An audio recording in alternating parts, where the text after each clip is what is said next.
नमस्ते, आपका स्वागत है। हमारे कस्टमर केयर नंबर पर और ईमेल आईडी पर इंक्वायरीज आती हैं और हमें उन्हें सॉल्व करने में बहुत खुशी होती है। आज कॉल आया है मिस्टर शशि कुमार झा का। वो हमें एमबीआर और यूएफ मेम्ब्रेन्स के बारे में कुछ पूछ रहे हैं। आइए सुनते हैं उनका क्या कहना है। मैं शशि कुमार झा बोल रहा हूँ इंदौर से। हम लोगों ने बहुत सारी एम्बियर इंस्टॉलेशंस करी हुई हैं 5 स्टार होटल्स और रिसॉर्ट्स में, पर हमें एम्बियर सिस्टम्स की लाइफ मैक्सिमम 4 से 5 साल ही मिल पाती है। हमें लगातार फाउलिंग की प्रॉब्लम्स आती रहती हैं और हमारी मेंटेनेंस कॉस्ट बहुत ज़्यादा चली जाती है। इसका हमें एक अच्छा सल्यूशन चाहिए। क्या बायोकल्चर प्रोडक्ट्स इसका एक अच्छा सल्यूशन है? ओके, थैंक यू शशि जी आपके क्वेश्चन के लिए। हम इसे सॉल्व करने की पूरी कोशिश करेंगे। इन्होंने एक फॉर्म भरा था और हमें अपने प्लांट की कुछ डिटेल्स दी थी। तो वो डिटेल्स इस प्रकार हैं। इनके एक इंस्टॉल्ड एसटीपी है जिसकी कैपेसिटी 400 KLD है। उसमें एक अच्छा खासा ऑयल एंड ग्रीस का लोड आ रहा है और कभी कभी वो ऑयल एंड ग्रीस इनके एरेशन टैंक में कैरी फॉरवर्ड हो जाता है। एरेशन टैंक की कैपेसिटी है 250 KL। और फाइनली एक एमबीआर मॉड्यूल इंस्टॉल्ड है एक 10 KL के एफआरपी टैंक में। प्रॉब्लम ये आ रही है कि उनका वाटर आउटलेट 125 to 150 KL के बीच में ही सीमित रह गया है। इनकी एमबीआर मेम्ब्रेन की फाउलिंग बहुत ही फ्रीक्वेंट हो गई है और वो हमसे एक सोल्यूशन मांग रहे हैं।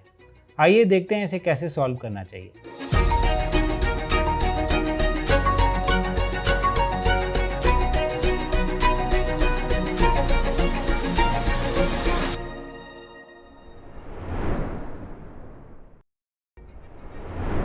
तो पहले समझते हैं कि ये एमबीआर मेम्ब्रेन्स होती क्या हैं और ये इतनी कॉमनली यूज़ क्यों हो रही हैं।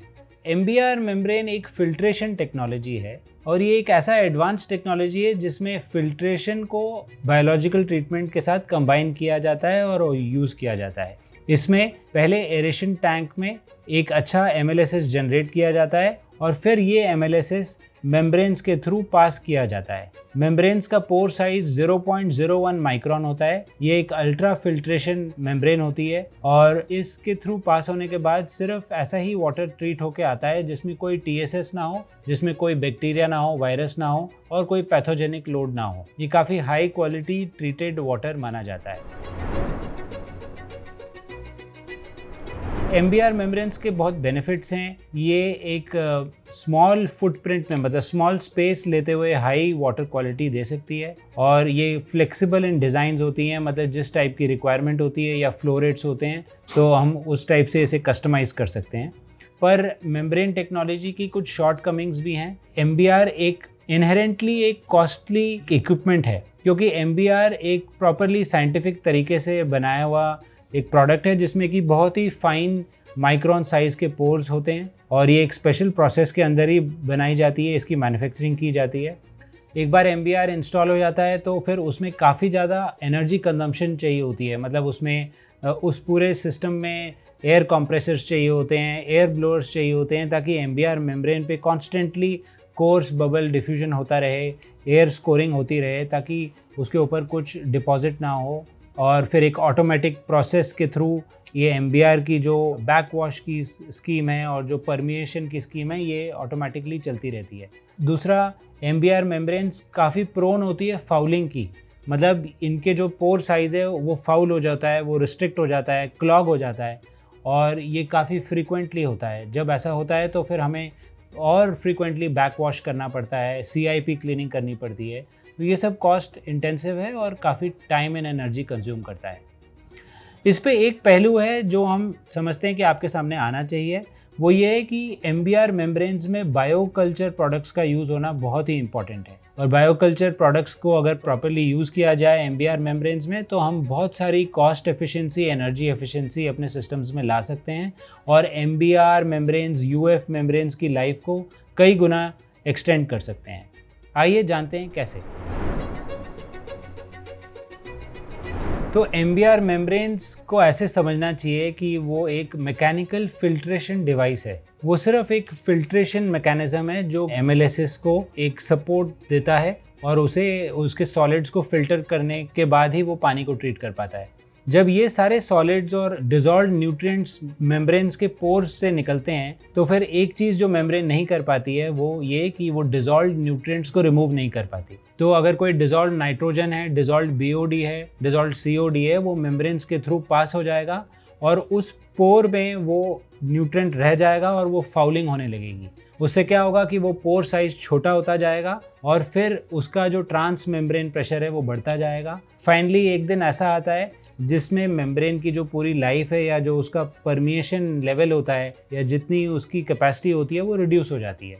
ऑल्दो बैकवॉश और फिल्ट्रेशन को दोबारा से रीस्टोर करने की जो प्रोसेस है वो एक इनहेरेंट प्रोसेस है MBR में, बट फिर भी जब डिसॉल्व्ड BOD COD क्लॉग करती है पोर्स को तो ये इरिवर्सिबल होता है। और ये इसलिए भी यूज़ होता है क्योंकि मैंने ये देखा है कि जहाँ भी MBRs इंस्टॉल्ड हैं तो लोगों को एक सॉर्ट ऑफ सेटिस्फैक्शन हो जाता है कि कुछ भी हो, हमारा बायोलॉजिकल हेल्थ जैसी भी हो, हमारा MBR मेम्ब्रेन तो साफ़ पानी देगी।